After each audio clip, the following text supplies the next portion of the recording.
Hey, this is Nicky G and welcome to Better Commander.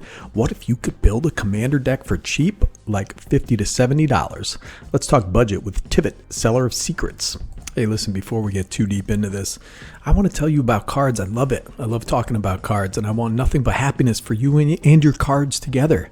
So subscribe to my channel and happiness will follow. It'll flow like the wine of the earth, brother. Tivit, seller of secrets, is 3 white, blue, and a black for a legendary creature, a Sphinx Rogue. He's a 6/6. He's got flying and ward 3. Council's Dilemma. Whenever Tivit enters the battlefield or deals combat damage to a player, starting with you, each player votes for evidence or bribery. For each evidence vote, investigate. For each bribery vote, create a treasure token. While voting, you may vote an additional time. So this guy costs 6, but he has an excellent ETB that can be very powerful on its own. This deck takes me back to the very early days of Commander. You see, back then there was a little bird named Derevi, and he flickered into our lives. This guy got me thinking about Flicker Flacker. He lent itself to stacks and tax and became universally hated. But in the process, it forever sold me on enter the battlefield effects. Think about it this way. ETBs get their value right away. You cast the creature, and unless it's countered, you get the effect, and your opponents can't do too much about it, unless they want to waste a Tail's End or Void Slime or some counter-activated ability card. Tivit also has this Will of the Council mechanic, which has a few cards that can be used to great effect with an additional vote. Tivit also enters the battlefield with 5 artifacts. I'm going to assume that you'll vote for 2 treasure tokens and each opponent will vote for clues. That kind of seems to be the way it goes, because clues suck. Well, I mean, not really. Clues are okay. They're just not as good as treasures. So there are 2 mechanics that can make use of awesome artifact tokens, and that's Affinity and Improvise. Let's be honest, most of the Improvise and Affinity cards and Council Judgment cards, these all kind of suck in Commander, so we got to be a little choosy.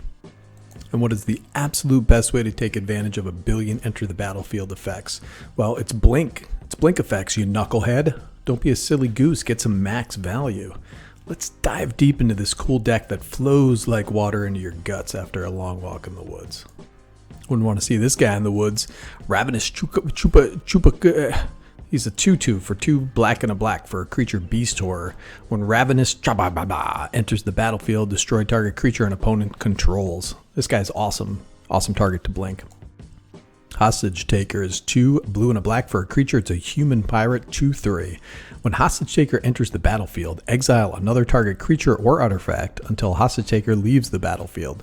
You may cast that card for as long as it remains exiled, and you may spend mana as though or mana of any type to cast the spell. So, I mean, let's be honest. You're going to wait till you have 5 mana, you're going to steal a Soul Ring on ETB, you're going to cast it, you're going to be net positive mana, and your opponents are going to cry. How is this card not in every deck that can run it? I don't know. It's removal and card advantage, and an extra Soul Ring.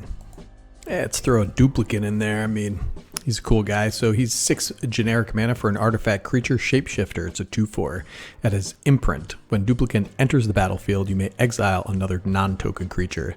As long as the card exiled with duplicate is a creature card, duplicate has the power, toughness, and creature types of the last creature card exiled with duplicate. It's still a shapeshifter, though this exiles. This is so nice. Noxious Gear Hulk, so this can get us some life back and rid us of a troublesome creature. I don't know why I like this card so much. I use it a lot, and I use it in a lot of my decks. Might be the art. He kind of looks like a naughty transformer or something. So I'm pumping this card. I love it. I have a bunch of them. Another card I have a bunch of is Angel of the Ruins. So this is 5 white for an artifact creature, Angel. It's a 5/7. Also has flying. When Angel of the Ruins enters the battlefield, exile up to 2 target artifacts and or enchantments. It also has plane cycling for 2. This is awesome. What's not to love? Exile and up to 2. This can get rid of troublesome gods, Rhystic Studies, Smothering Tithes. Beautiful. Thieving Skydiver. I can't believe this is under $1 billion. Thieving Skydiver is 1 and a blue for a creature Merfolk Rogue. Kicker X. X can't be 0. You can pay an additional X as you cast this spell. It has flying. Whenever Thieving Skydiver enters the battlefield, if it was kicked, gain control of target artifact with mana value X or less. If that artifact is an equipment, attach it to Thieving Skydiver. You want a Soul Ring. This gets you your opponent's Soul Rings. Or you can get a Swiftfoot Boots, whatever's out there. Lightning Greaves, just trust me. Buy it, use it, you'll be cool like me someday. You also want to include some modal creatures like Charming Prince and Callous Blood Mage. For some reason, these two are opposite in my mind. You have on one side, you have a really beautiful guy, and the other side, you have a prince. Just kidding. So these are great in a blink deck. These can help you get past some battlefield challenges or draw you some cards. So I'm not going to list every value creature in the deck. You want to draw cards, so Mole Drifter, Cloud Blazer are great. You want to include some recursion, so Sun Titan and Sepulchral Primordial are awesome blink targets. Sepulchral Primordial is 5 black for a creature avatar. It's a 5/4. It has Intimidate. Look at that guy, it's so intimidating. Whenever it enters the battlefield, for each opponent, you may put up to 1 target creature card from that player's graveyard onto the battlefield under your control. Now, if you want to get super cheeky, you can include Peregrine Drake. Now, this card obviously combos with several other creatures. Deadeye Navigator, Eldrazi Displacer, but those cards are a little out of our budget. So what Will of the Council cards are worth including? Well, I slapped in Ballot Broker and Brago's Representative. I wouldn't include these cards if our commander didn't enter and make people vote. And we're blinking him, so let's vote an additional time and get more treasures. I think Illusion of Choice is a worthy include. It's blue for an instant. You choose how each player votes this turn, and then it has a little cantrip, draw a card. This little cantrip nets us extra treasures or affects any of the other cards we'll talk about in 4 seconds, so be patient. Split Decision. This is 1 and a blue for an instant. It also has Will of the Council. Choose target instant or sorcery spell. Starting with you, each player votes for Denial or Duplication. If Denial gets more votes, counter the spell. If Duplication gets more votes or the vote is tied, copy the spell. You may choose new targets for the copy. Okay, hear me out on this one. The goal with a spell like this is to copy something small like a Cultivate or some other card advantage spell. The player who casts it never wants it countered, so they'll vote on Duplication. And you get 2 votes, so it doesn't matter what everyone else chooses. Now, if there's some catastrophic spell that doesn't benefit anyone, then we can vote for Denial.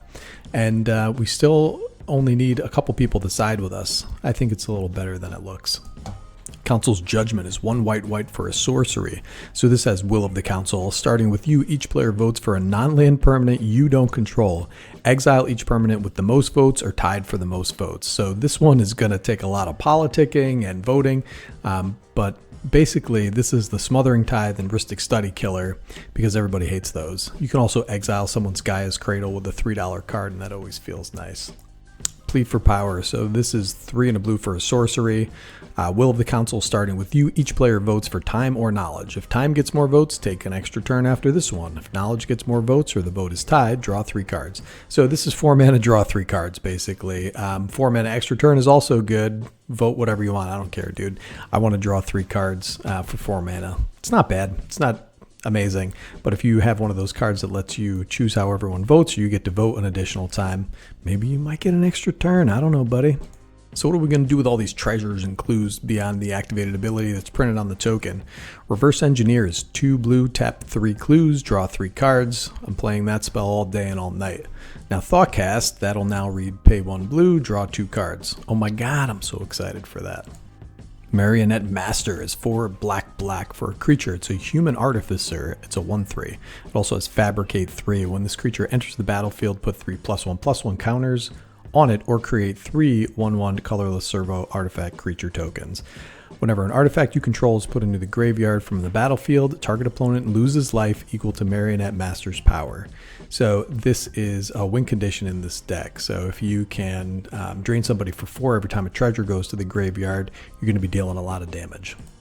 Or on the subject of good ETBs that can win you the game, Blinking Grey Merchant of Asphodel, or however you say it, a few times can just outright win the game. So we're going to praise Gary for a moment. Everybody take a moment of silence and praise Gary.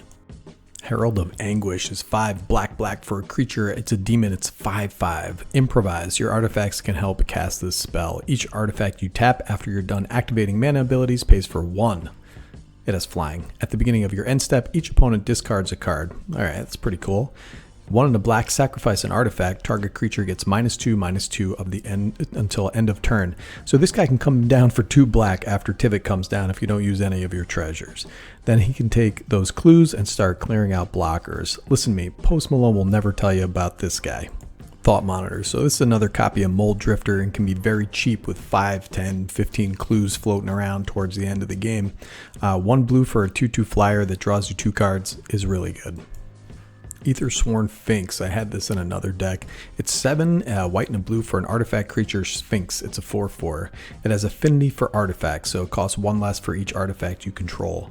It has flying and cascade, so you exile cards from the top of your library until you exile a non-land card with lesser mana value. You may cast it without paying its mana cost. I throw this guy in as just a value creature that gets us additional value for cheap, which just the artifacts from Tivit coming in one time, this costs 4. But with all our ramp and 15 of our other creatures being artifacts, this will hopefully be even cheaper. Blink, you say? Well, Cloud Shift is pretty good, and its better cousin, Ephemerate, is also a good card. How about Essence Flux? These are all good cards. Oh, we have our old standbys, Displace and Ghostly Flicker. These are important instants that can blink our boy Tivit and another beast on an opponent's end step for maximum value.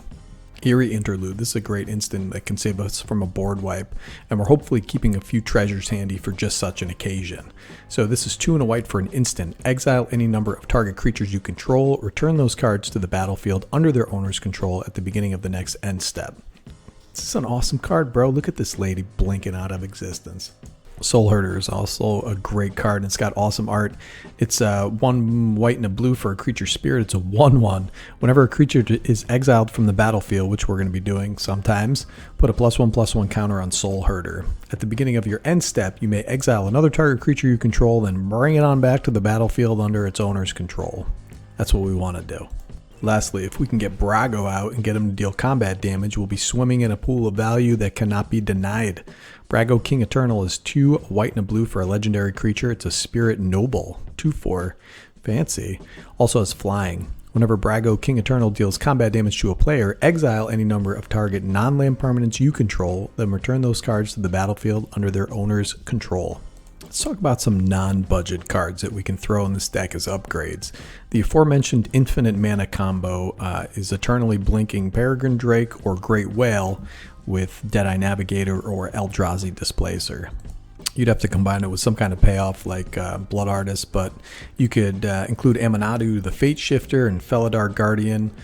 They can bounce each other back and forth forever. It's boring, but it's infinite and ends the game. Oh, my boy, Academy Manufactor. This is awesome in this deck. Unfortunately, it's now like $7 or $8. So Academy Manufactor is 3 generic mana for an artifact creature assembly worker. It's a 1/3. If you would create a clue, food, or treasure token, instead create 1 of each. What about Pants Harmonicon? 4 generic mana for an artifact. If an artifact or creature entering the battlefield causes a triggered ability of a permanent you control to trigger, that ability triggers an additional time. I think it's worth $10 in this day and age with all the awesome stuff going on out there. How about Mechanized Production? So this would be awesome. When I tested this deck in a recent Commander game, I had 17 clues that I was sandbagging. So this card would definitely win us the game on the upkeep. It's one of those cards that definitely has to be answered. So check out my deck list. I'm going to post it up here. It's about $70 thereabouts. It plays really well and is a great deck to select upgrades to turn the dials on the power level you want. You can get real nasty with a deck like this. Black has great tutors, so you can get your combos out pretty quick. Check it out. Let me know what you guys would include. It's going to be Nicky G from Better Commander. Signing off.